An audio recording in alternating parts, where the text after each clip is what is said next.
Aunty আজকে ধুন্দুল কাটতে এসেছেন? হ্যাঁ, আজকে ধুন্দুল মাছ দিয়ে রান্না করবো।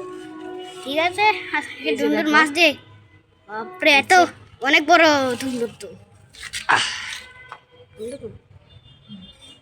ধুন্দুল আন্টি, ওখানে ওখানে তো একটা ধুন্দুল, কিভাবে পারবেন? তাই তো, অনেক বড় ওখানে জায়গা তো। এটা কিভাবে পারবো এখন? জানি না কিভাবে পারা লাগে, একটা জিনিস হুম, কাইটা নিলেন ধুন্দুলটা, এত উপরে ছিল।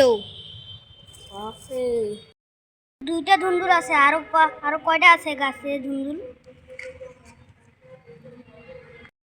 কিন্তু একটা ধুন্দুল আছে, আরেকটা পায়রা পায়রা দিছেন। এই ধুন্দুলটা আন্টি কেটে দিল, এখন আমি রেখে দিচ্ছি, রেখে দিলাম। আন্টি, এটা তো অনেক ছোট একটা ধুন্দুল। হ্যাঁ, এটাও কেটে নিচ্ছি, তা না হলে নষ্ট হয়ে যাবে এটা। হ্যাঁ, তাই দেন, আমি নাও, রেখে আমি দিচ্ছি। রেখে দিই। এখন এই ধুন্দুলটা কেটে নিয়েছি, এখন আমি রাখতে রেখেছি।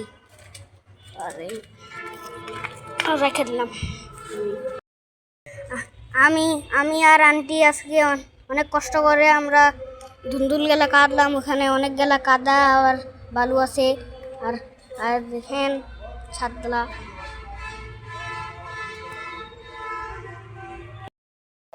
গাছ দেখেন, আমাদের গাছে কত কত গেলা পেঁপে ধরেছে, আমাদের গাছে কত গেলা। আর এই পাশেও গাছ আছে।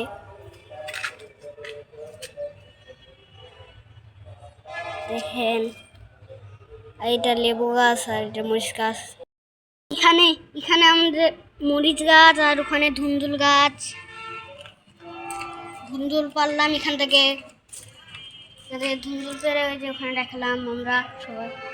হ্যাঁ, এই যে ধুন্দুল গাছে ফুলও ধরেছে, আর এখানেও ফুল। এই যখন আমরা বাসায় চলে যাচ্ছি, ভিডিওটা এই পর্যন্তই। সবাই ভালো থাকবেন।